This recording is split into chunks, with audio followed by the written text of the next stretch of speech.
dans la Galerie du Roi. Parlons peut-être un peu du vaudeville. Oui, le vaudeville est un théâtre fort ancien. Je crois qu'il a été créé à la moitié du 19e siècle. C'est un théâtre qui a eu beaucoup de succès en même temps que les Galeries Saint-Hubert, qu'il faut bien dire, était une première en Europe. Moi, je peux vous parler de l'époque où mon père était directeur artistique du vaudeville, à l'époque des frères Van Staal. Puis, par la suite, il fut dirigé par le fils Paul Van Staal, donc celui qui a notamment écrit Bosmans et Coppenole. Quoique, je ne sais pas si je peux le dire, mais il est probable que Paul Van Staal n'a pas écrit une seule ligne de cette pièce. L'auteur était un chauffeur de taxi qui avait beaucoup de talent. Paul Van Staal aurait dit à cet auteur d'accord de jouer ça dans mon théâtre, mais à condition que je co-signe la pièce. C'est comme ça que la pièce est toujours attribuée à deux auteurs, et il semblerait bien pourtant qu'il n'en ait eu qu'un. Dans tous ces vieux théâtres que vous avez côtoyés, fréquentés, il y a un petit souvenir qui surnage Moi, j'étais à WO. Donc, je devais apprendre le rôle, voir si les costumes allaient bien, etc., etc. Être toujours prêt à sauter dans le bain. Et c'est ce qui s'est passé. Un jour, je n'étais pas au théâtre, j'étais au bistrot à côté, parce que je me dis, bon, de toute façon. Et puis, on vient me chercher, on me dit, il faut que tu viennes vite parce que Gérard a un problème. Et j'ai bondi dans le train, là, j'ai sauté dans le train en marche, si l'on peut dire, et j'ai joué cette pièce. Alors tout le staff de Mogador est venu voir comment ça se fait, un totalement inconnu, tout jeune comme ça. Mais je m'en suis pas trop mal tiré. Et c'est de là que, vraiment, à partir de là, on m'a confié rien. À partir de là, je n'ai plus joué que des premiers rôles, jeunes premiers, d'opérette. Voilà. Il souffrait de diabète assez fort et il n'a pas voulu suivre de régime, il n'a pas voulu arrêter de boire du whisky, etc. Ça lui a joué un tour, on a dû lui couper la jambe, etc. Il est mort lamentablement. Oui. Donc c'est Georges Mony qui a été directeur du théâtre du Vaudeville. Oui. Dans quelles années exactement? Ça se termine en 1972. Le vaudeville est fermé sur ordre des pompiers. Voilà. Moi j'ai chanté et mis en scène la revue du vaudeville pendant 5 ou 6 ans. Je participais à la revue avec Victor Guyot, Ninoutin, ta maman, Jean-Claude, ta maman. Oui, enfin, maman était l'administratrice. L'administratrice, elle ne jouait oui. plus à l'époque, elle avait terminé sa carrière de comédienne. Et Georges Mony, avec son épouse, dirigeait le théâtre. Et on y jouait. Il y accueillait à la fois des artistes des grands chansonniers, par exemple Pierre-Jean Vaillard. Pierre-Jean Vaillard, entre autres, voilà. Pierre-Jean Vaillard, Raymond DeVos. Raymond DeVos est venu, des grands artistes comme ça. De temps en temps, on y jouait à Vaudeville quand même. Tiens, tu parlais de Marie-Jeanne Nil, j'ai joué aussi à Vaudeville avec Marie-Jeanne Nil. Et une revue avec Marie-Jeanne Nil. Et des revues, j'en ai fait, je crois que c'est 5. Je crois que c'est 5 ou 6 revues. Avant que le théâtre des Galeries ne reprenne le flambeau, et on joue maintenant la revue des Galeries. Mais avant, c'était la revue du vaudeville. Le vaudeville a été le précurseur. Dans cette galerie à Bruxelles, on jouait la revue on jouait ça pendant 3 mois. Ouais. Une grande comédienne dans tous les sens du terme, comme Marie Marquet, a fait, je crois, la dernière fois où elle est montée en scène, c'était au vaudeville. Ah, c'est bien possible. En tout cas, moi, j'ai joué avec Pauline Carton. Oui. J'ai joué une pièce avec Pauline Carton. Dans C'est Dame au chapeau vert. Non, c'était Les Choutes. Les Choutes, Varier et Grédy. Tu as tout à fait raison. Pièce qui s'appelait Les Choutes. Absolument. Lorsque j'allais à Paris, je donnais un coup de fil à Pauline Carton et on allait ensemble, parce qu'elle avait évidemment ses entrées partout, et notamment à la Comédie Française. Avec elle, on allait à la Comédie Française et on allait manger au RUC, juste en face. Elle avait, Madame Carton, il y avait toujours une table pour elle. Et c'est comme ça que j'ai eu l'occasion, Ça, c'était grâce à elle, vraiment, de connaître, de côtoyer, presque de tutoyer les grandes vedettes du français de l'époque. Jean Le Poulain, Robert Hirsch, Christiane Minazzoli, Jean Weber. J'ai joué avec Jean Weber, du reste, tiens. J'ai joué quelque chose parce que quand on lit un livre historique, on a l'impression qu'il y avait une foule de revues, fin du 19e, début du 20e. Mais en vous écoutant, on est plutôt dans l'opérette. Est-ce qu'à l'époque, dans les années 50-60, il y avait encore beaucoup de revues ou est-ce que ça se tassait déjà? Oh non, il y avait beaucoup de revues encore. Ça se tassait, oui, c'est vrai.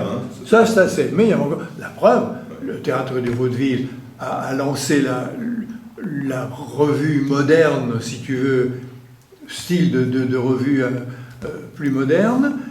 Et ça a été repris par les galeries qui continuent à faire la Le revue. théâtre de la Bourse l'avait fait avant. Hein. Qui? Le théâtre de la Bourse. Oui, c'est vrai. Et c'était, la tradition a été reprise au Vaudeville par la suite. Voilà. C'est une vieille tradition, mais c'est exact que la revue est un genre qui est presque moribond. Et quelle est la différence entre la revue moderne et la revue style ancien? La revue style ancien, c'est qu'il y avait des girls, il y avait des numéros musicaux de chansons, des sketchs. Maintenant, les revues actuelles sont dans le style chansonnier, c'est-à-dire des critiques du gouvernement et des parodies des personnages célèbres ou du gouvernement. À l'époque, non. À l'époque, c'était des revues musicales, voilà. Je l'aime, je l'aime, je l'aime, ce pays aux divines couleurs, où l'on cueille les femmes comme les fleurs, je l'aime tant. Ah, on en a parlé, Vaudeville, le Résidence, le Palais d'été, on en a parlé, Mon Village, on en a parlé, Molière, le Rideau de Bruxelles, qui maintenant est là dans cette rue AXL et qui essaie désespérément de survivre. Mais le Rideau de Bruxelles a eu son heure de gloire avec Claude Etienne au Palais des Beaux-Arts, dans la petite salle... Le petit théâtre. Oui, le Petit théâtre, hein, au Qui Palais était des Beaux-Arts. démoli. Oui. Il a été démoli. Ah, oui, Rasé. oui, oui. Oui. Et un théâtre dont on n'a pas parlé, qui était formidable, le théâtre de Poche, José Duxelles. Moi j'ai chanté, je dis bien chanté, une opérette. Alors à un certain moment, Roger Domani, je ne sais pas comment ça lui est venu, il a voulu monter une opérette qui avait un énorme succès à Londres. Énorme, ça s'appelait The Boyfriend, dont on a fait un film avec Twiggy du reste. The Boyfriend. Et bon, comme moi j'étais un peu spécialiste de l'opéra de la comédie musicale, il m'a appelé et c'est ainsi que j'ai chanté The Boyfriend au théâtre de Poche, dans ce tout petit théâtre de 150 places. On a joué ce Boyfriend qui était une joie pour tous ceux qui ont participé. Ils ont donné une autre... Et il y avait Pierre Motte notamment. Pierre Motte. Ils ont aussi donné une autre comédie musicale anglaise qui s'appelait Salad Days. Salad Days, aussi avec beaucoup de succès. J'ai joué après une pièce avec Liliane Vincent, tiens, et qui s'appelait Maribel et l'étrange famille. Or, c'est une pièce écrite par Miguel Miura. Miguel Miura, l'auteur dramatique espagnol. On a joué ça pendant des mois. Et donc, il avait programmé autre chose entre-temps qu'il fallait respecter. Et on revenait à l'étrange famille encore après. On l'a repris je ne sais combien de fois. J'ai une anecdote aussi au Poche avec Jean Mergal, qui deviendra par la suite le directeur du théâtre du Parc. Il était seul en scène. Je ne me souviens plus du titre de la pièce, ça va me revenir. Mais Roger Domani, le directeur, avait la réputation tout à fait justifiée de mal payer ses comédiens et de les payer avec beaucoup de retard. Et Jean Mergal a imaginé le truc suivant, qui a très bien marché. Il a fait le premier acte, et puis il a dit à Domani, si vous ne me payez pas maintenant, je ne remonte pas en scène. Et Domani a été obligé de le payer sur le champ. Oui, c'est vrai. Vous ne vous souvenez pas de Connaissez-vous la Voie lactée de Karl Wittlinger? Si, bien sûr, c'est avec Georges Aubray et Georges... c'est une pièce... Paul Roland et Georges Aubray. Qui a duré aussi, qui a eu un succès. Ils ont repris ça pendant plusieurs années, plusieurs fois par saison. Et dans le monde du spectacle, tu étais une exception, toi qui allait chanter et jouer la comédie, où il y avait à l'époque beaucoup d'artistes qui faisaient comme ça, de temps en temps des chansons. Non, justement pas. Justement pas. Il y avait à l'époque ce que moi j'ai toujours déploré, une sorte de cloisonnement entre les comédiens, les chanteurs.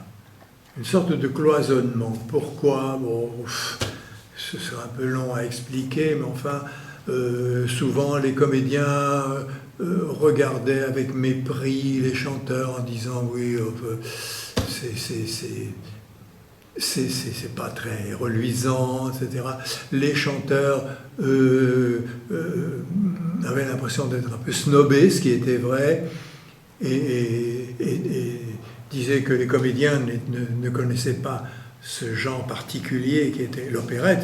C'était très difficile de jouer l'opérette. C'est un style très particulier. Très particulier. Quand des comédiens venaient chanter, venaient se faire participer à une opérette, et on a eu le cas avec Suzy Falk, parfois il y en a qui ne s'adaptaient pas du tout. Pas du tout. Moi j'en ai connu qui sont venus, qui étaient totalement paumés, perdus. Il y en a qui se sont magnifiquement adaptés, comme Suzy Falk par exemple. Mais c'était deux métiers différents. C'était vraiment deux métiers différents, deux choses totalement différentes.